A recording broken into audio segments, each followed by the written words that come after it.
तुझ्या पवित्र आत्म्याचं मार्गदर्शन दे प्रभू, आणि तुझं पवित्र वचन आमच्या अंतकरणामध्ये उतरावं याकरता परमेश्वरा आज आमचं अंतकरण, आमचे विचार तू मोकळे कर, अशी आमची प्रार्थना आहे. ख्रिस्त आमचं तारणारा याच्याद्वारे मागितलं म्हणून तो ऐक प्रभू, आमेन. प्रियानो, जो शास्त्रपाठ आपण वाचलेला आहे उत्पत्तीचा ग्रंथ याचा 43वा अध्याय आणि त्यातील 16 पासून 26 पर्यंतची जी वचनं आहेत, या वचनांमध्ये आज आपण पाहणार आहोत की देवबाप तुम्हाला आणि मला काय शिकवू इच्छित आहे. यातल्या 25व्या वचनाकडे आज विशेष करून मला आपलं लक्ष केंद्रित करायचं आहे. उत्पत्ती अध्याय 43 आणि 25वं वचन. तिथे काय म्हटलंय? आणि योसेफ दुपारी येईपर्यंत त्यांनी भेट तयार केली, कारण आपणास येथे जेवायचे आहे असे त्यांनी ऐकले होते. आणि योसेफ दुपारी येईपर्यंत त्यांनी भेट तयार केली. भेट, कोणत्या प्रकारची भेट त्यांनी तयार केली आणि त्यांच्या मनामध्ये कोणते विचार आले होते, हे आज आपण थोडक्यामध्ये जाणून घेऊ या योसेफाच्या भावांच्या बाबतीमध्ये. आणि हा जो प्रसंग या ठिकाणी पवित्र शास्त्रामध्ये ग्रंथित केलेला आहे, या प्रसंगाशी आमचं वैयक्तिक आणि कौटुंबिक जीवन आम्ही जोडण्याचा प्रयत्न करू. पवित्र शास्त्रामध्ये ज्यावेळेस आम्ही अभ्यास करतो, आम्ही संदेश देतो, प्रवचन करतो, तेव्हा त्या प्रत्येक संदेशाचा जो शेवट आहे, तो शेवट हा आमच्या वैयक्तिक आणि कौटुंबिक जीवनाशी ते पवित्र वचनं कशी लागू पडतात, तो एखादा पर्टिक्युलर शब्द किंवा तो शास्त्रपाठ आमच्या वैयक्तिक जीवनाला कसा लागू पडतो, आमचं वैयक्तिक आणि कौटुंबिक जीवन त्याप्रमाणे आहे किंवा नाही, हे आम्हाला तपासून पाहण्याकरता आम्हाला या पवित्र वचनांकडे पाहायचं आहे. प्रियानो, 43व्या वचनात या अध्यायाच्या अगोदर ज्यावेळेस आम्ही वचनं वाचतो आणि आधीचे अध्याय आम्ही ज्यावेळेस पाहतो, त्यावेळेस ती जी पार्श्वभूमी आहे ती दुष्काळाची पार्श्वभूमी आहे. आता जो प्रसंग आपल्यासमोर वाचण्यात आला होता, त्याच्या अगोदर काय घडलेलं आहे, तर त्या अगोदर दुष्काळाची परिस्थिती आहे. आम्ही 42व्या वचनापासून ज्यावेळेस पुढं 42व्या अध्यायापर्यंत ज्यावेळेस आम्ही वाचतो, तेव्हा दुष्काळाची परिस्थिती आम्हाला पाहायला मिळते. योसेफ आता या मिस्रामध्ये फारोच्या आधिपत्याखाली किंवा त्याच्या नंतरचा तो आता एक त्या मिस्रातला अधिकारी झालेला आहे. फारोच्या नंतरचा तो अधिकारी आता योसेफ झालेला आहे. योसेफाची कथा आपल्या प्रत्येकाला माहिती आहे. आम्ही लहानपणापासून ते ऐकत आलेलो आहोत. त्याच्या भावंडांनी त्याला कशा पद्धतीने विकलं आणि मग तो मिस्रामध्ये आला. मिस्रामध्ये त्या ज्या घरामध्ये तो राहिलेला आहे तिथे कशा प्रकारे त्याच्यावरती आरोप करण्यात आलेला होता आणि त्या ठिकाणी आरोप झाल्यावरती त्याला पुन्हा कसं तुरुंगामध्ये जावं लागलं. तिथून पुढं ज्या दोघांच्या बाबतीतले स्वप्नांचे अर्थ तो सांगतो, फारोचा प्यालेबरदार जो आहे त्याच्या स्वप्नाचा अर्थ सांगतो आणि फारोच्या भटारखान्यामध्ये किंवा किचनमध्ये काम करणारा जो मुख्य शेफ आहे त्याच्या स्वप्नाचा अर्थ सांगितल्यानंतर त्याची बढती फारोच्या नंतरचा जो अधिकारी म्हणून त्याची बढती योसेफाची करण्यात येते. आणि मग फारोला देखील स्वप्न पडतात. 2 प्रकारचे स्वप्न पडतात, नाही का?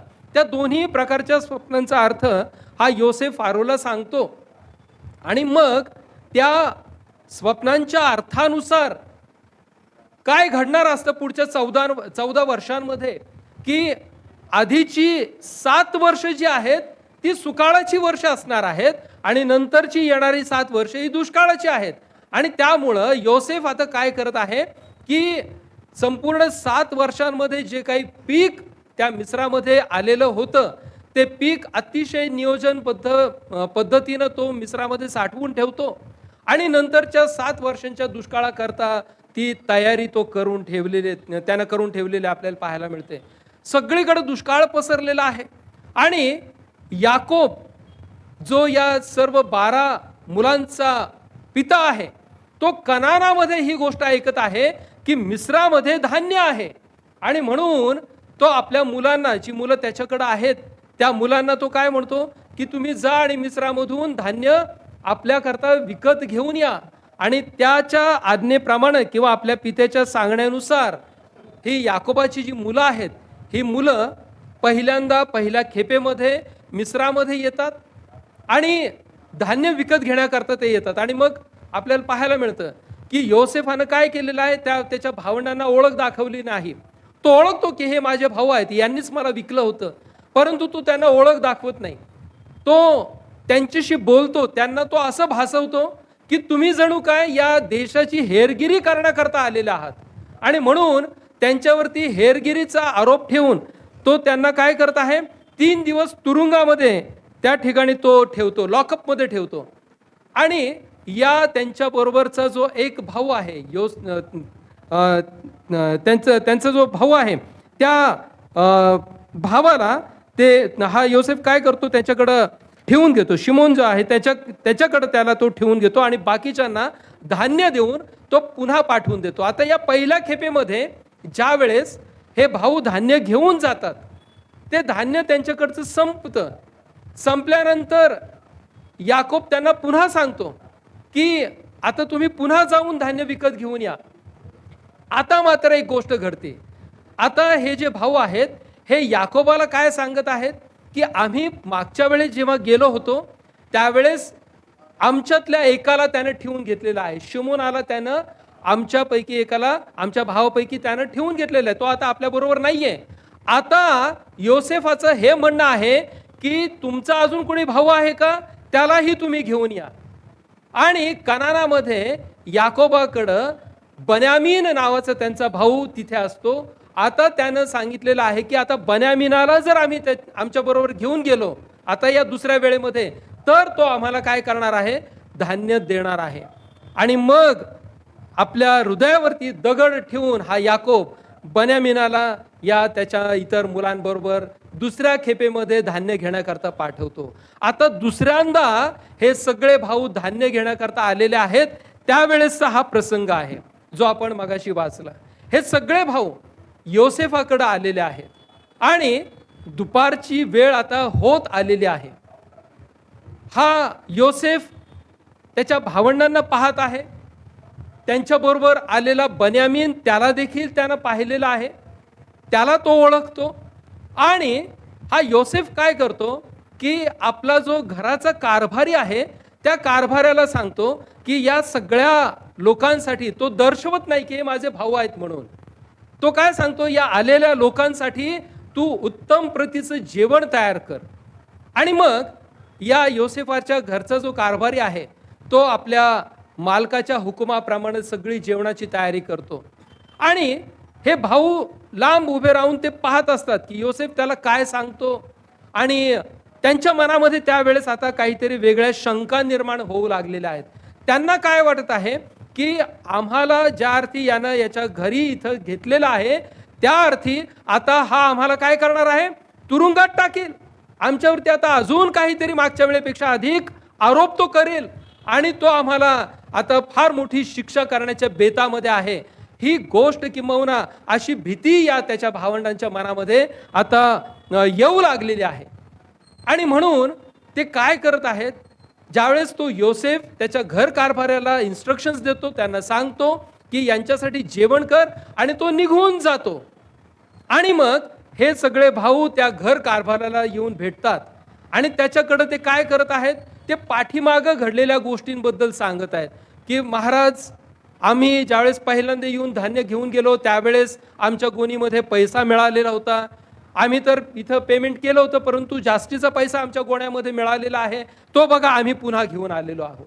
असं म्हणून ते चुकीचे नाहीत हे त्या घर कारभाराला ते आता सांगून देण्याचा प्रयत्न करत आहेत, पटवून देण्याचा प्रयत्न करत आहेत.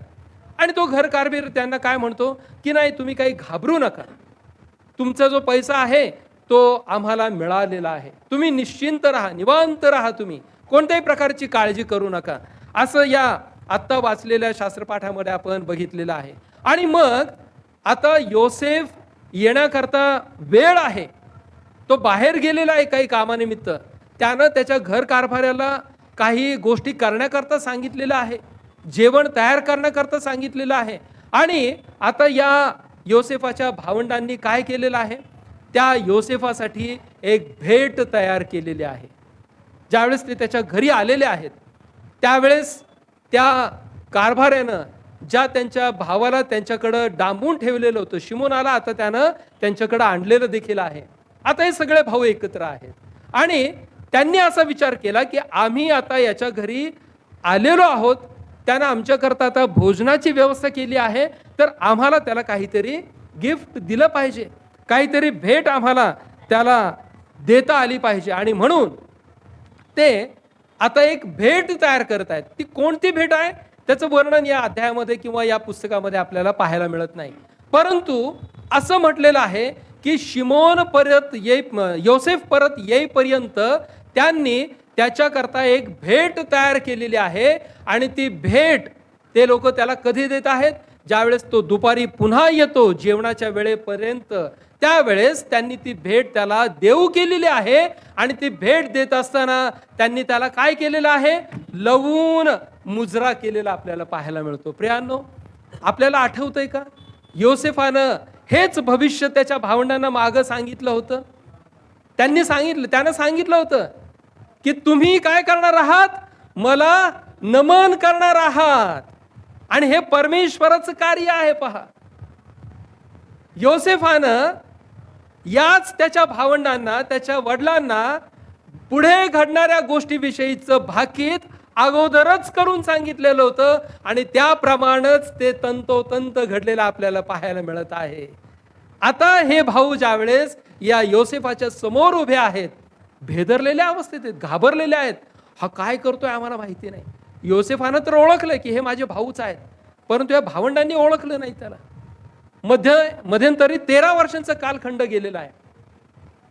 या भावंडांनी त्याला ओळखलं नाही की हा आमचा भाऊ आहे म्हणून. आणि म्हणून त्यांनी काय केलं? ती भेट दिली. कदाचित त्यांच्या मनामध्ये असा विचार आला असेल की आम्ही जर याला आता भेट दिली तर कुठंतरी ह्याच्या मनातील राग आमच्याबद्दलचा किंबहुना आमच्या मनामध्ये असणारे जे त्याच्याबद्दलचे विचार आहेत ते सॉफ्ट होतील, कमी होतील. आणि म्हणून आम्ही आता त्याला काय करू? आम्ही भेट देऊ. आणि असे भेट देऊन ते त्याच्यासमोर नमन करत आहेत. या त्यांच्या नमनाच्या द्वारे, त्यांच्या मुजरा करण्याच्या द्वारे योसेफानं जे भाकीत केलं होतं ते भाकीत या ठिकाणी पूर्ण झालेलं आपल्याला पाहायला मिळतं. प्रियांनो, या त्याच्या भावंडांनी त्याच्यासाठी गिफ्ट तयार केलेलं आहे. आज या भेटीच्या बाबतीत आम्ही आमचं वैयक्तिक आणि कौटुंबिक जीवन रिलेट करण्याचा प्रयत्न करणार आहोत. वरवर पाहता हा शास्त्रपाठ आपल्याला फार साधा सोपा वाटत असेल. त्यांचे भाऊ येतात, त्याला भेट देतात, तो त्यांच्यासाठी जेवण तयार करतो, परंतु याच्या पाठीमागं फार मोठा अर्थ आहे. ज्यावेळेस ते त्याला भेट देतात, ती भेट जी आहे ती भेट आणि आमचं वैयक्तिक आणि कौटुंबिक जीवन, या योसेफाच्या भावंडांचं जीवन आम्ही कशा प्रकारे रिलेट करू शकतो, आम्ही कशा प्रकारे त्याच्याशी लागूकरण करू शकतो, हे पाहणं फार महत्वाचं आहे. या भेटीचे 2 अर्थ आज मला तुम्हाला सांगायचे आहेत. 2 कंगोरे मला तुम्हाला सांगायचे आहेत. पहा, या भावंडांनी योसेफा करता भेट तयार केली, ती त्याला दिलेली देखील आहे. आणि नंतर मग आपण पाहतो की ते एकत्र सगळे जेवलेले आहेत. आणि पुढच्या प्रसंगामध्ये आपल्याला पाहायला मिळतं की मग योसेफ त्यांना त्याची ओळख सांगतो आणि ते एकमेकांच्या गळ्यामध्ये पडून रडतात. आणि पुढं ज्यावेळेस आपण असंच पुढं वाचत जाऊ त्यावेळेस मग कनानामधून याकोबाला देखील तो बोलावून आणण्याकरता सांगतो. आता या भेटीचे 2 अर्थ काय आहेत आमच्या वैयक्तिक आणि कौटुंबिक जीवनाकरता? पहा, पहिला अर्थ जो आहे तो म्हणजे काय की आम्ही दर रविवारी परमेश्वराच्या मंदिरामध्ये येत असतो, त्याच्या उपासनेकरता आम्ही येतो. प्रियांनो, आम्ही देवाच्या मंदिरामध्ये येत असताना आम्ही देवाला कोणत्या प्रकारची भेट घेऊन येतो? ज्यावेळेस आम्ही या योसेफाच्या भावंडांकडे पाहतो त्यावेळेस त्यांच्या हातामध्ये तो योसेफ दुपारी घरी येईपर्यंतचा वेळ जो काही 2 किंवा 3 तास असतील तेवढाच वेळ त्यांच्या हातामध्ये आहे. त्या वेळेमध्ये त्यांनी त्याच्याकरता एक गिफ्ट तयार केलेलं आहे. आम्ही आमचं वैयक्तिक आणि कौटुंबिक जीवन ज्यावेळेस या प्रसंगाशी रिलेट करण्याचा प्रयत्न करतो, प्रियांनो, आमच्या हातामध्ये किती वेळ असतो? आम्ही कधी या गोष्टीचा विचार केलाय का? आज आम्ही पवित्र मंदिरामध्ये आलोत खरे, परंतु यानंतर आम्ही पुन्हा कधी पवित्र मंदिरामध्ये येणार आहोत?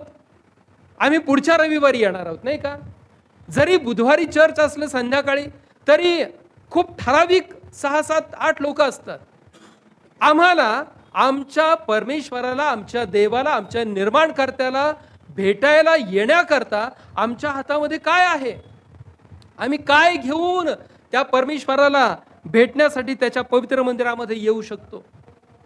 त्या घटनेचा ज्यावेळेस मी विचार करतो, त्यावेळेस योसेफानं आपल्या भावंडांसाठी जेवण तयार केलेलं आहे. ते जेवण कशासाठी आहे? ते भोजन कशासाठी आहे? तर ते शारीरिक वाढीसाठी आहे.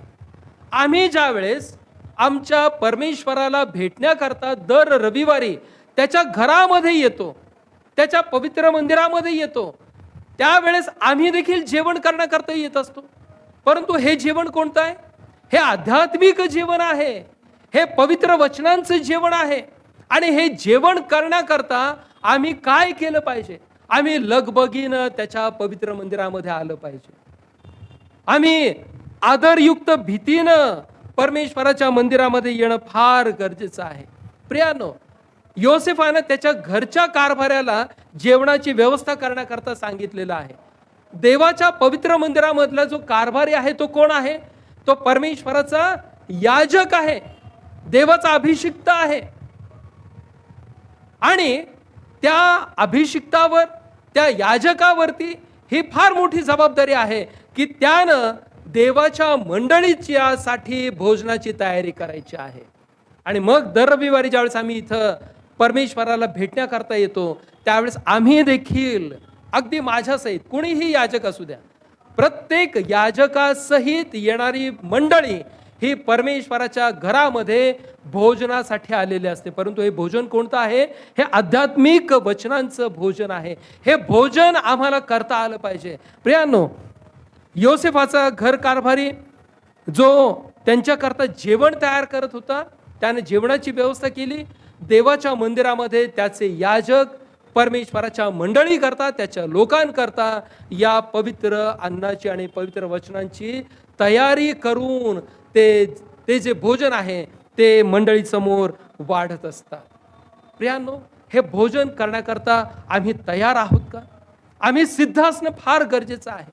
आम्ही ज्यावेळेस परमेश्वराच्या मंदिरामध्ये येतो, त्यावेळेस मी मागं देखील सांगितलं होतं की आम्ही पवित्र मंदिराला येत असताना आम्ही वेळेमध्ये येणं फार आवश्यक आहे. कारण का? कारण देव आमचा निर्माण करता आमची वाट या मंदिरामध्ये पाहत असतो. आम्ही लवकर निघणं गरजेचं आहे. कारण का? कारण रस्त्यामध्ये अनेक वेळा असे प्रसंग घडतात की ज्यामुळं आम्हाला पवित्र मंदिराला येण्याकरता उशीर लागू शकतो. त्यामुळं आम्ही वेळेमध्ये घरातून निघून देवाच्या मंदिरामध्ये येऊन या ठिकाणी त्याचं ध्यान करत बसणं हे आमचं कर्तव्य आहे. आम्ही घरातून निघत असताना कोणत्या प्रकारची तयारी करतो? आम्ही प्रार्थना करून घरातून निघतो का? की आज हे परमेश्वरा, मला पवित्र मंदिरामध्ये तुझं पवित्र वचन वाचता येऊ दे, मला मंडळी करता मध्यस्थीची प्रार्थना करता येऊ दे, माझ्या लेकरांना शाबात शाळेमध्ये जे ज्ञान मिळणार आहे ते ज्ञान त्यांच्या आध्यात्मिक वाढी करता कारणीभूत ठरू दे, अशी प्रार्थना आम्ही घरातून निघताना करतो का? आम्हाला ती प्रार्थना करणं गरजेचं आहे. ही आमची तयारी आहे. प्रियांनो, परमेश्वराच्या घरामध्ये येत असताना आमची ही बेसिक तयारी आहे. ही तयारी आम्ही करून येणं फार गरजेचं आहे. आम्ही प्रार्थना करून परमेश्वराच्या मंदिरामध्ये येणं गरजेचं आहे. आम्ही आमच्या मंडळीमध्ये असणाऱ्या आजारी जनांसाठी प्रार्थना केली पाहिजे. ज्यांच्या कुटुंबामध्ये वेगवेगळ्या समस्या आहेत, आम्ही त्यांच्याकरता प्रार्थना केली पाहिजे. ही तयारी करून आम्ही पवित्र मंदिरामध्ये येणं फार गरजेचं आहे. या योसेफाच्या भावंडांकडं दुपारपर्यंतचा वेळ होता. मगाशी मी म्हटलं त्याप्रमाणे आमच्या हातामध्ये संपूर्ण 1 आठवडा असतो. आज आम्ही इथून घरी गेल्यानंतर बरेचसे जण आपण थेट पुढच्या रविवारी येणार आहोत. या संपूर्ण आठवड्यामध्ये प्रियांनो, माझी तुम्हाला विनंती आहे की या संपूर्ण आठवड्यामध्ये पुढच्या रविवार करता आपण तयारी करा. आपल्या आध्यात्मिक जीवनाची तयारी करा. पुढच्या रविवारी आम्हाला किंवा मला कोणतं वचन ऐकायला मिळणार आहे, त्या वचनाचा अर्थ हे परमेश्वरा तू आम्हाला प्रगट कर. ते वचन ऐकण्याकरता आमची आध्यात्मिक तयारी कर. अशी प्रार्थना आम्ही या आठवड्यामध्ये देवाकडे करणं फार आवश्यक आहे. आम्ही स्वतःला जे वचन आणि जो देवाचा निरोप आम्ही पवित्र मंदिरामधून ऐकून घरी जातो, त्या पवित्र वचनानुसार आम्ही त्या आठवड्यामध्ये राहणं फार गरजेचं आहे. इथून ऐकून ज्यावेळेस आम्ही बाहेर पडतो, बाहेर मला तुम्हाला सांगू द्या, अत्यंत गोंधळानं भरलेलं वातावरण आहे. सोमवारपासून आम्ही आमच्या कामावरती जातो, आमच्या व्यवसायावरती जातो, अनेक गोष्टी त्या त्या ठिकाणी घडत असतात. आणि मगाशी आपण ज्याप्रमाणे प्रार्थनेमध्ये ऐकलं की हे परमेश्वरा, जे वचन आम्ही ऐकणार आहोत ते वचन आमच्या अंतःकरणातून त्या सैतानानं हिरावून नेऊ नये. प्रियांनो, आम्ही त्याकरता प्रयत्न करणं फार आवश्यक आहे. आम्ही या जगाच्या प्रवाहामध्ये हरवून जातो, आमच्या कामामध्ये, आमच्या व्यवसायामध्ये, आणि मग रविवारी जे काही आम्ही ऐकलेलं असतं ते आपोआपच आमच्याकडून विसरायला होतं. हे होता कामा नये. ज्यावेळेस आम्ही विसरतो त्याचा अर्थ हा आहे की त्या सैतानानं आमच्या अंतःकरणातलं वचन काय केलेलं आहे, हिरावून घेतलेलं आहे. आणि म्हणून मग बऱ्याच वेळा आमच्या जीवनामध्ये आशीर्वादांची कमतरता निर्माण होते. आम्ही ज्यावेळेस वचन ऐकून बाहेर पडतो त्यावेळेस त्या वचनामध्ये टिकून राहणं, त्या वचनाचं चिंतन मनन करणं, घरी गेल्यानंतर जे सभासद, आमचे जे नातेवाईक आहेत, आमच्या घरातील जी मंडळी आहे, जे काही कारणामुळे आले नसतील, ते वचन आम्हाला त्यांना देखील सांगता आलं पाहिजे. त्यांच्याशी हे वचन आम्हाला शेअर करता आलं पाहिजे. आणि ज्यावेळेस आम्ही वचनामध्ये राहू त्यावेळेस प्रियानो, परमेश्वर तुम्हाला आणि मला आशीर्वाद दिल्याशिवाय राहणार नाही. आजकालची जी परिस्थिती आहे, आम्ही डोळे उघडे ठेवून, कान उघडे ठेवून ज्यावेळेस आम्ही आजूबाजूला पाहतो त्यावेळेस अत्यंत भयंकर रीतीनं भरलेलं हे जग आता आम्हाला पाहायला मिळत आहे. प्रभू येशू ख्रिस्तानं या जगाची कल्पना आम्हाला 2000 वर्षांपूर्वीच दिलेली आहे की राष्ट्र राष्ट्रावर उठणार आहे. ते होत आहे. वेगवेगळ्या राष्ट्रांचे युद्ध आपल्याला पाहायला मिळत आहे. प्रभू येशू ख्रिस्तानं तुम्हाला आणि मला 2000 वर्षांपूर्वीच अगोदरच आम्हाला काय केलेलं आहे, सावधानतेचा इशारा दिलेला आहे. आणि म्हणून आज ख्रिस्ती म्हणून आमची वैयक्तिक आणि कौटुंबिक जबाबदारी ही आहे की आम्हाला वचनामध्ये राहायचं आहे, परंतु आमच्या लेकरांना देखील वचनामध्ये आम्हाला ठेवायचं आहे. त्यांचा प्रतिपाळ, त्यांची वाढ आम्हाला आमच्या पवित्र वचनामध्ये करायची आहे. प्रियानो, देवाच्या वचनामध्ये आमच्या लेकरांना आम्हाला ठेवायचं आहे. आणि त्याकरता आम्ही आधी पवित्र मंदिरामध्ये येणं गरजेचं आहे. जर आम्ही देवाच्या मंदिरामध्ये आलो तर आमची लेकरं परमेश्वराच्या मंदिरामध्ये येऊ शकतील, कारण ती आमच्यावरती डिपेंड आहेत, ते आमच्यावरती अवलंबून आहेत. आणि म्हणून आमचं हे आधी कर्तव्य आहे की आम्ही देवाच्या मंदिराला येणं हे फार गरजेचं आहे.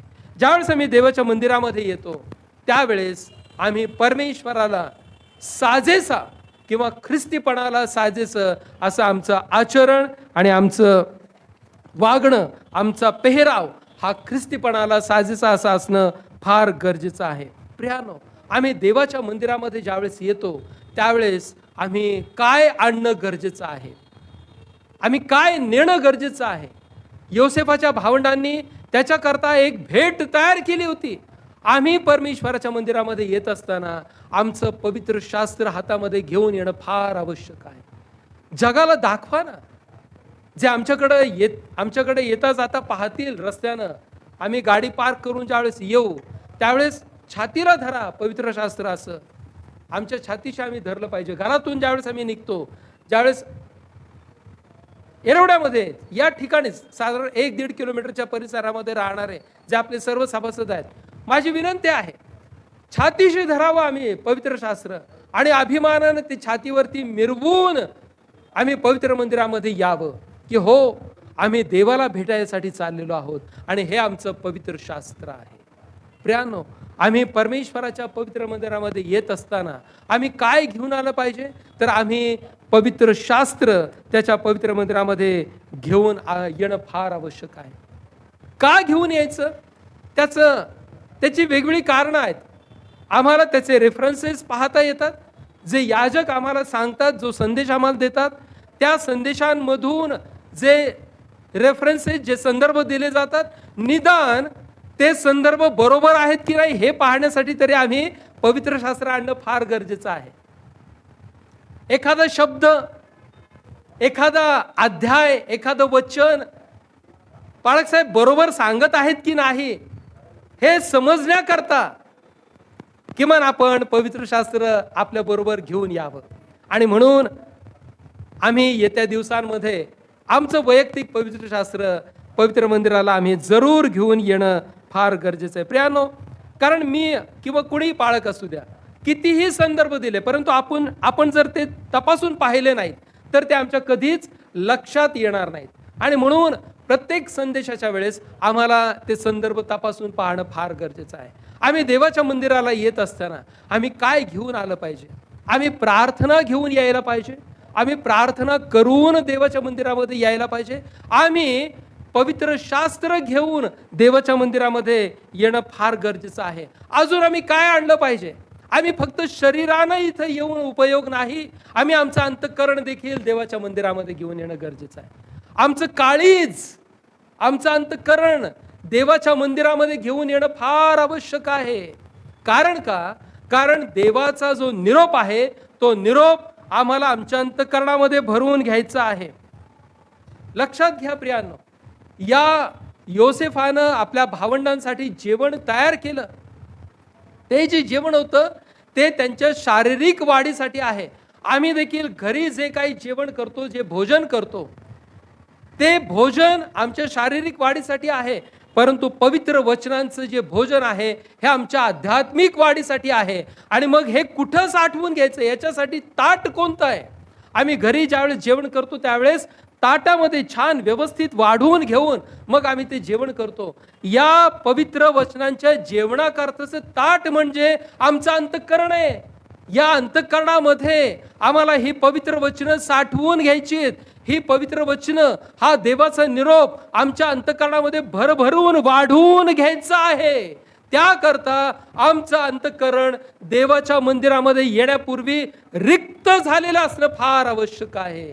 आमच्या मनातील, आमच्या अंतःकरणातील जे गोंधळ आहेत, जे इतरांबद्दलचे विचार आहेत, ते सगळे या दाराच्या बाहेर सोडून आतमध्ये येणं गरजेचं आहे. जोपर्यंत रिक्त झालेलं अंतःकरण घेऊन आम्ही पवित्र मंदिरामध्ये येत नाही तोपर्यंत परमेश्वराचं वचन आम्हाला भरून घेता येत नाही. जिथे जगाच्या विचारांची गर्दी अगोदरच या अंतःकरणामध्ये आहे, तिथे हे पवित्र वचन कधीच रुजलं जाऊ शकत नाही. ते कसं आहे? ते वाटेवर पेरलेल्या बियाप्रमाणे आहे. ते काटेरी झुडपामध्ये पेरलेल्या बियाप्रमाणे आहे. प्रियांनो, असं वचन हे आम्ही थोडक्या काळापुरतं या मंदिरातून बाहेर पडेपर्यंतच कदाचित आमच्या लक्षात राहू शकेल. ते सर्व काळ लक्षात राहणार नाही. आणि म्हणून अंतःकरण आमचं रिकामं असणं गरजेचं आहे. ज्या कुणाविषयी जर काही चुकीचे विचार असतील ते विचार मंदिराच्या बाहेर सोडणं फार आवश्यक आहे. प्रियानो, हे असं अन्न आहे की हे याजकानं कितीही वाढलं आणि भक्तांनी कितीही वाढवून घेतलं तरी ते कधीच संपत नाही. पवित्र वचनाचं अन्न असं आहे की ते आम्ही कितीही आमच्या ताटामध्ये, आमच्या अंतःकरणाच्या ताटामध्ये कितीही वाढवून घेतलं तरी आमची भूक कधीच संपत नाही, मरेपर्यंत संपत नाही. आम्ही ज्यावेळेस जेवण करतो प्रत्येकाचा आहार वेगळा आहे. मी दुपारच्या जेवणामध्ये जर 3 चपात्या खात असेल आणि घरी माझ्या पत्नीनं जर चिकन केलं असेल किंवा मटण केलं असेल तर मग 3च्या ऐवजी मी 5 किंवा 6 चपात्या खाणं हे कितपर्यंत योग्य राहील? असं कधीच होता कामा नये. आमचा जो काही आहार आहे त्या आहाराला देखील लिमिट आहे. जर मला खूप जास्ती भूक लागली तर मी 3 पेक्षा 4 चपात्या खाऊ शकतो, 5 चपात्या. तिथे मला लिमिट पडतं. एकदा पोट भरल्यानंतर आम्ही त्याच्या कपॅसिटीपेक्षा जास्ती जेवण करू शकत नाही, नाही का? कितीही आवडीचं जेवण असलं, कितीही आमच्या आवडीचे उत्तम पदार्थ ताटामध्ये वाढलेले असले तरी देखील आमच्या पोटाच्या कपॅसिटीपेक्षा आम्ही जास्ती जेवण करू शकत नाही. परंतु हे अन्न तसं नाहीये. हे अन्न आमच्या शेवटच्या श्वासापर्यंत पुरणारं अन्न आहे. आम्ही कितीही वाढून घेतलं कितीही याचं सेवन केलं, कितीही वाचन केलं तरी हे कधीच संपत नाही. ते सदोदित आमच्या अंतःकरणामध्ये, आमच्या अंतःकरणाच्या ताटामध्ये वाढवून घेता आलं पाहिजे आणि याजकांनाही ते वाढता आलं पाहिजे. आम्ही जितकं हे अन्न वाढवून घेऊ, जितकं ह्याचं सेवन करू, हे वचन जितकं आम्ही चावून चावून चावून त्याला आत्मसात करू, आमच्या जीवनामध्ये ते आम्ही उतरवून घेऊ प्रियानो, तितकं आमचं आध्यात्मिक जीवन हे सुदृढ होत जातं. अनेक बॉडी बिल्डर्स आपण पाहतो नाही का, ते काय करतात, त्यांचा व्यवसाय आहे, तो खेळ आहे.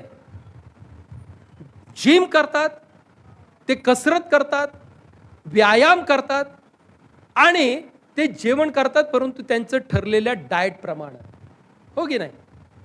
त्यांची जी फिजिक असते, फिजिकल किंवा त्यांची जी शरीर यष्टी असते प्रियानो, त्या शरीर यष्टीकडे ज्यावेळेस आपण पाहतो त्यावेळेस आम्हाला आश्चर्य वाटतं की किती या माणसानं मेहनत घेतलेली आहे, किती तास त्यानं जिम केलेली असेल.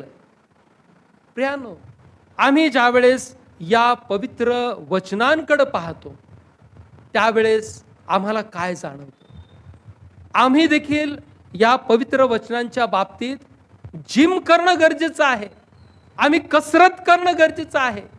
कोणती कसरत आम्हाला करायची आहे, आम्हाला व्यायामशाळेमध्ये जायचं नाही, तर आम्हाला देवाच्या वचनाचं वाचनाची कसरत करायची आहे. रोज आणि रोज आम्हाला हे अन्न खायचं आहे, रोज आम्हाला याचं वाचन करायचं आहे, रोज आम्हाला ही कसरत करायची आहे. आणि ही कसरत करत असताना मला तुम्हाला सांगू द्या, रोज आमच्या जीवनामध्ये सैतान अडखळणं निर्माण करणार आहे. आम्ही ज्या वेळेस प्रार्थनेसाठी बसू, आम्ही ज्या वेळेस पवित्र वचन वाचण्याकरता बसू, तो सैतान आम्हाला त्याची अडखळणं निर्माण करण्याचा प्रयत्न करत असतो. आमचं लक्ष इतरत्र भरकटवण्याचा प्रयत्न करतो. तो आमच्या डोळ्यासमोर वेगवेगळे चित्र निर्माण करण्याचा प्रयत्न करतो. आमच्या डोळ्यांसमोर तो वेगवेगळ्या आकृती निर्माण करण्याचा प्रयत्न करतो. आम्हाला देवाच्या समक्षतेपासून दूर नेण्याचा प्रयत्न करतो प्रियानो. परंतु परिस्थिती काहीही असू द्या, आमचा देव आम्हाला त्याच्या जवळ घेण्याकरता सर्वसमर्थ देव आहे. त्याच्यावरील विश्वासामध्ये आम्हाला ही कसरत रोज करायची आहे. जोपर्यंत आम्ही परमेश्वराचं वचन आणि त्याचं हे अन्न आम्ही ग्रहण करत नाही, जोपर्यंत आम्ही ते चावून चावून चावून आम्ही आमच्या शरीरामध्ये ते घेत नाही, अर्थात आमच्या अंतःकरणामध्ये ते उतरवून घेत नाही, तोपर्यंत या जगिक बॉडी बिल्डर सारखी आमची आध्यात्मिक देखील बिल्ड होणार नाही. हे लक्षात असू द्या. त्यांना त्याकरता खूप मेहनत करावी लागते. आम्हाला ती मेहनत करायची गरज नाही. आम्हाला कोणत्या गोष्टीची मेहनत करायची आहे, आम्हाला आध्यात्मिक जीवन आमचं बलदंड व्हावं, ते सुदृढ व्हावं, त्याला चांगल्या रीतीनं आकार प्राप्त व्हावा, याकरता आम्हाला मेहनत करायची आहे. आणि ही मेहनत आम्हाला देवाच्या पवित्र वचनातून करायची. ते पवित्र वचन आम्हाला ग्रहण करायचं आहे. आणि म्हणून आम्ही ज्यावेळेस या घटनेकडे पाहतो त्यावेळेस आम्हाला पवित्र मंदिरामध्ये, अर्थात देवाकडे आम्ही ज्यावेळेस येतो, ज्यावेळेस आम्ही आमच्या परमेश्वराला भेटण्याकरता येतो, त्यावेळेस आम्हाला काहीतरी गिफ्ट, काहीतरी भेट त्याला घेऊन येणं फार आवश्यक आहे. त्यातील एक गोष्ट म्हणजे पवित्र शास्त्र आम्ही आणणं गरजेचं आहे. दुसरी गोष्ट म्हणजे आमचं अंतःकरण आम्ही त्याला देणं फार आवश्यक आहे. मिखा संदेष्टा काय म्हणतो माहिती आहे का? पहा, फार सुंदर रीतीनं मिखा संदेष्टाने सांगितलेलं आहे.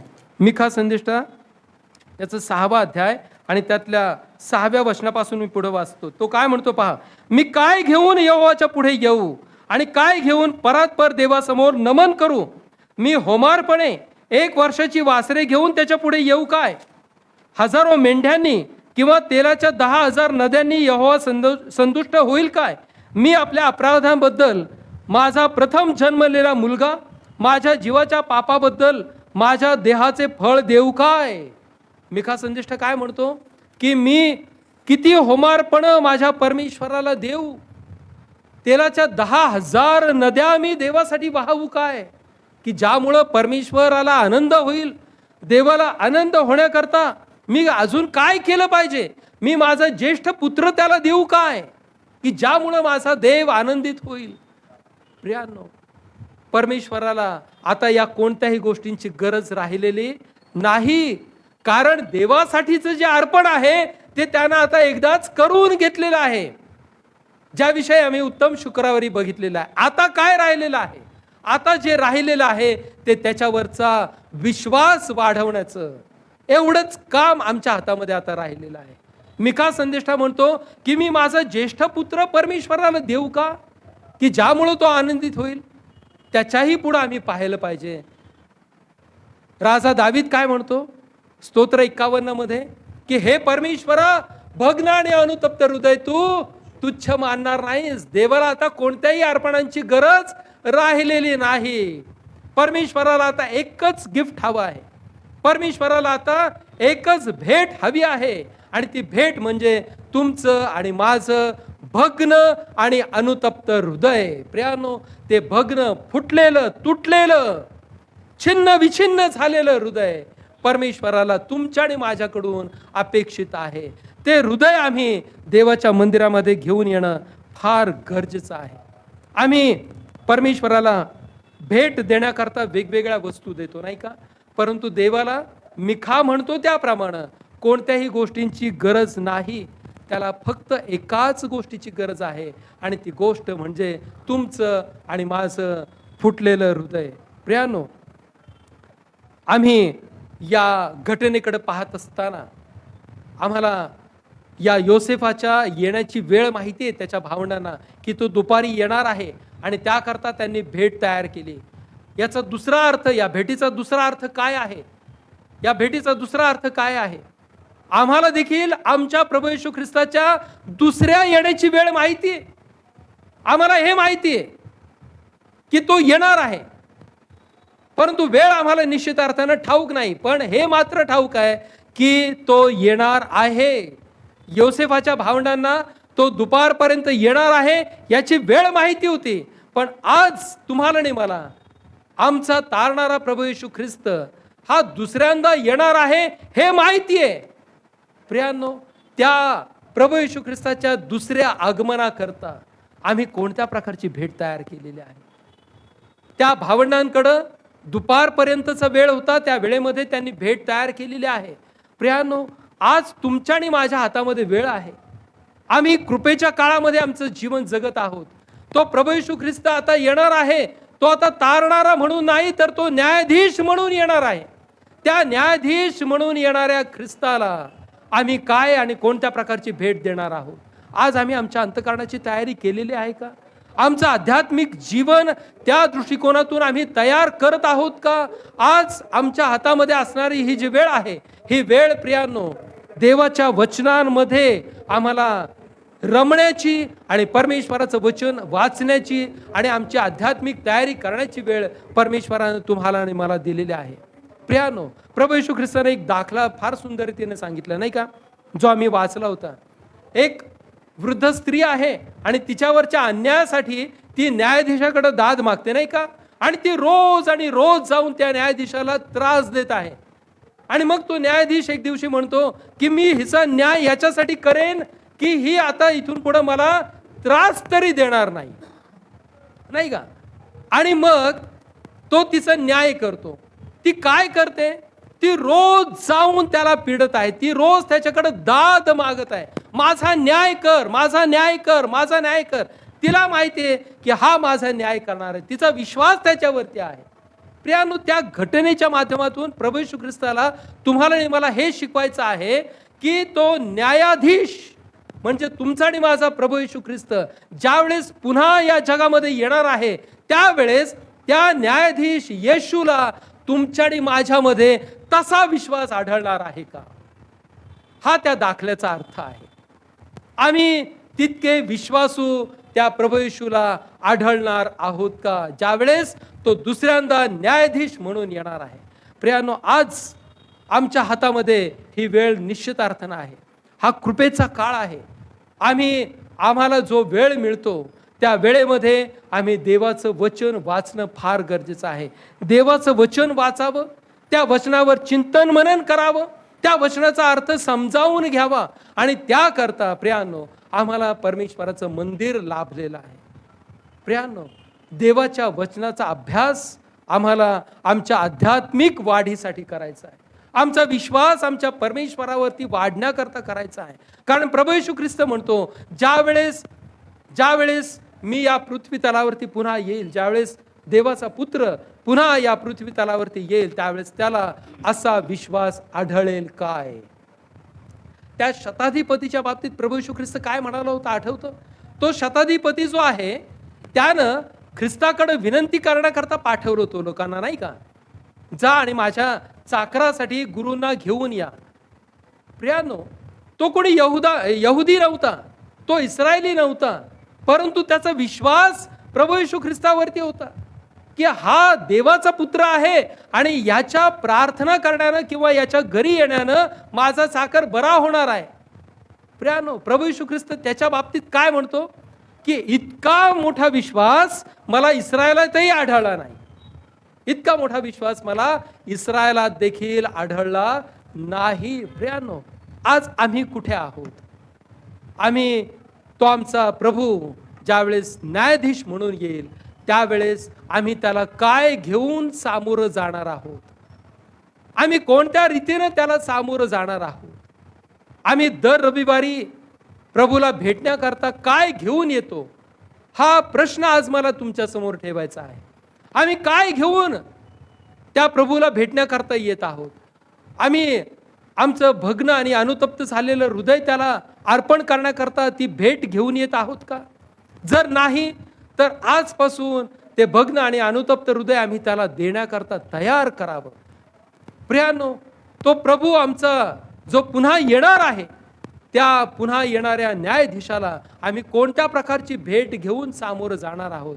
हा देखील प्रश्न आज आपल्या अंतःकरणामध्ये घेऊन जा. आणि ज्यावेळेस तो प्रभू पुन्हा येईल त्यावेळेस आम्ही विश्वासानं भरलेलं त्याला आढळलं पाहिजे.